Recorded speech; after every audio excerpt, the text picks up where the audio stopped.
नमस्कार दोस्तों, एक नई कहानी अरेंज मैरिज वाली लव स्टोरी। आइए सुनते हैं। अभी यह अरेंज मैरिज बोले तो पूनम और अक्षय दोनों ही अनजान होंगे। बराबर दोनों ही अनजान थे। उनकी शादी दोनों के परिवार वालों ने मिलकर पक्की की। दोनों ही मिडिल क्लास परिवार से थे।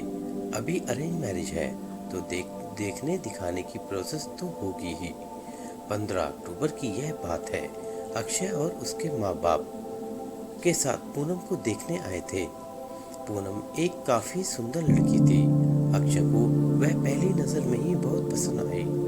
उसने पूनम को रिश्ते के लिए हाँ कहा और पूनम से भी पूछा, तुम्हारा क्या निर्णय है, क्योंकि तुम्हारा निर्णय ज्यादा महत्वपूर्ण है। पूनम ने ही तुरंत हाँ कह दिया और बाद में दोनों की शादी तारीख पक्की हो गई। बहुत धूम धड़ाके के साथ दोनों की शादी कर दी गई। उनकी शादी अक्षय के घर पर हुई। अक्षय का घर शहर के 1 BHK घरों जितना था। शादी की सारी विधि खत्म हुई।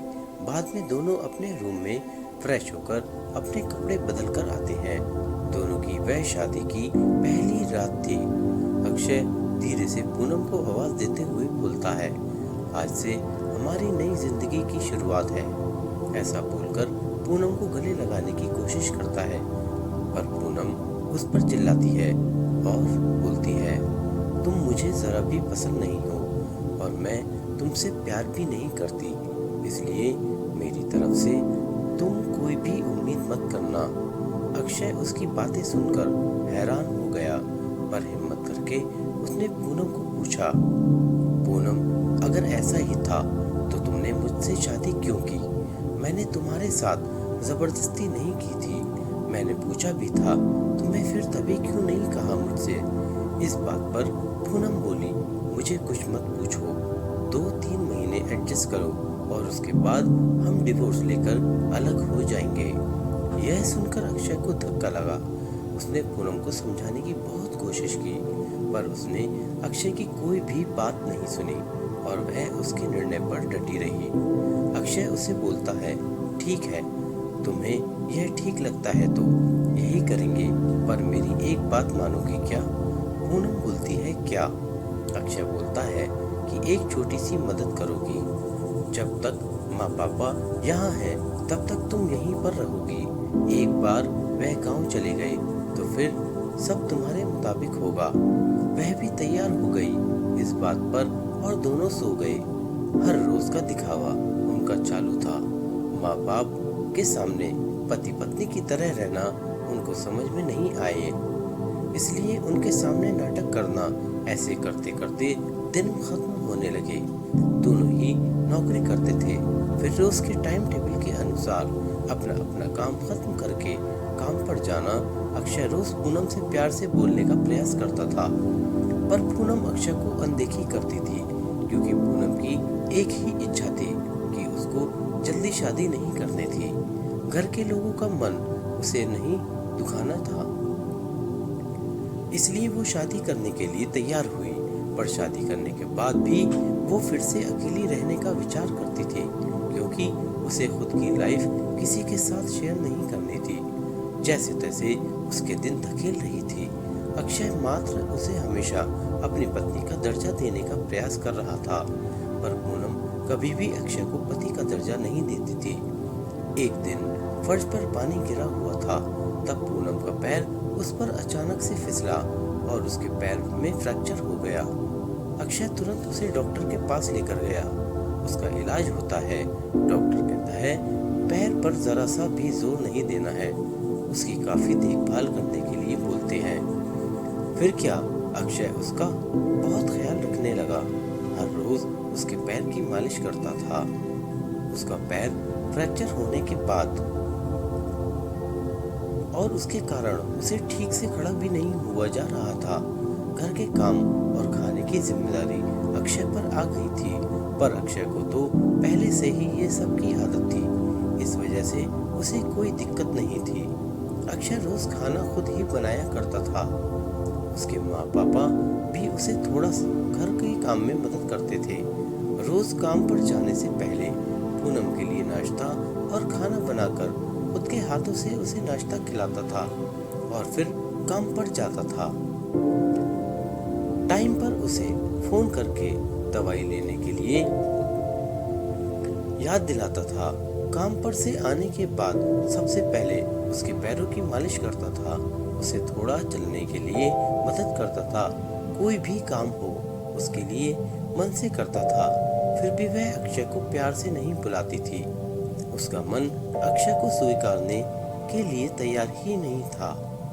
एक दिन पूनम को देखने के लिए उसकी सहेली आई। उनकी बातचीत चालू थी। तब अक्षय दोनों के लिए नाश्ता बनाकर लाया। फिर तो पूनम से बोला, मैं जरा मार्केट से होकर आता हूँ, थोड़ा सामान लाना है, तुम दोनों को कुछ चाहिए हो तो बता दो। पूनम बोलती है, नहीं अभी कुछ नहीं चाहिए, तुम जाकर आओ। पूनम की सहेली को अक्षय को ऐसा नाश्ता लाते देखकर धक्का लगा। उसने पूनम को पूछा, पूनम घर के काम सब तुम्हारा पति ही करता है क्या? हाँ, वही देखते हैं। मेरा पैर फ्रैक्चर होने के बाद से पूनम की सहेली पूनम को बोलती है कि तुम बहुत खुशनसीब हो जो तुम्हें इतना प्यार करने वाला पति मिला। पूनम के चेहरे पर मात्र प्रश्न चिन्ह था। तभी पूनम बोली, इसमें इतना खुशनसीब होने जैसा क्या है? उसकी सहेली बोली, अरे मेरा पति मुझे पूछता तक नहीं है कि कैसी हो तुम, खाना खाया कि नहीं, और मेरे पति ने आज तक कभी मुझको चाय तक नहीं पिलाई। मुझे भी लगता है मेरे पति भी मेरा ख्याल करे। ज्यादा कुछ नहीं, पर प्यार भरे शब्द ही बोले तो बहुत होता मेरे लिए। बहुत इच्छा होती है यार, पर इसके बजाय मुझे हमेशा निराशा ही मिली। बहुत मन दुखता है मेरा यार। यह सब सुनकर पूनम विचार में डूब गई। उसके मन में अक्षय के प्रति प्यार जागने लगा। अक्षय का प्यार उसकी आंखों के सामने आने लगा। वह उस पर जान छिड़कता था। यह उसे समझने लगा। अभी धीरे धीरे पूनम को भी अक्षय से प्यार होने लगा था। वो इस पर विश्वास करने लगी थी। अक्षय के मन पर मात्र एक ही डर था कि माँ पापा गांव गए तो हमारा डिवोर्स हो जाएगा, पूनम मुझे छोड़कर चली जाएगी और समाज में मेरी इज्जत कम हो जाएगी। तभी माँ पापा अक्षय को बोलते हैं कि अभी हमें गांव जाना चाहिए, थोड़े दिन रहकर खेती वगैरह करके आते हैं।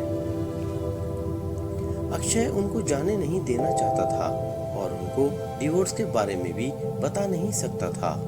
अक्षय सोच रहा था कि अभी पूनम को सब कैसे पूछे, कैसे बोलूं उसके साथ। ऐसे सोचते सोचते ही सो जाता है। सुबह उठता है तो देखता है कि पूनम बहुत जल्दबाजी में थी। वह जॉब पर जाने के लिए निकलती है। तब जाते जाते पूनम बोली कि अक्षय टिफिन बनाकर रखा है, लेकर जाना। कपड़ों को इस्त्री करके रख दिया है और नाश्ता भी करके जाना। और हाँ, आज घर पर जल्दी आना, यह बोलकर निकल गई। अक्षय मन ही मन सोचने लगा कि जिसने आज तक एक गिलास पानी तक नहीं दिया, आज अचानक ऐसे उसने इतना सब कैसे किया। अक्षय का मन बहुत अशांत हुआ। वह कहने लगा, वह भी सब काम करके ऑफिस के लिए निकल गया। उसके मन में बस इतना ही चल रहा था कि आज हमें डिवोर्स के बारे में बोलना है, शाम का वक्त होता है। पूनम के बताने के अनुसार अक्षय जल्दी घर आता है। पूनम ने खाना बनाकर सब काम निपटा कर रखे थे। घर पर आते ही उसने चाय देती है। यह सब अक्षय के लिए नई बात थी। चाय पीते पीते अक्षय धीरे से पूनम को पूछता है, पूनम तुम ठीक तो हो ना?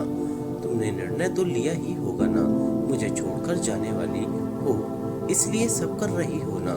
इस पर पूनम बोलती है, मैंने अपना फैसला ले लिया है और मैं कहीं भी नहीं जा रही हूँ। मेरी पूरी जिंदगी में तुम्हारे साथ जीना चाहती हूँ। और जाकर अक्षय को गले लगा लेती है।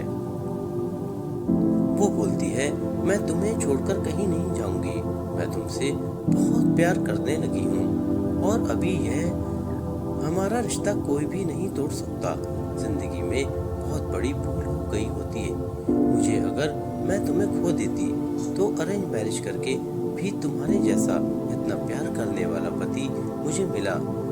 यही मेरी खुश नसीबी है। दोस्तों, ये कहानी आपको कैसी लगी हमें कमेंट करके ज़रूर बताएं और हमारे चैनल को सब्सक्राइब करना ना भूलें। धन्यवाद। आपका दिन शुभ हो।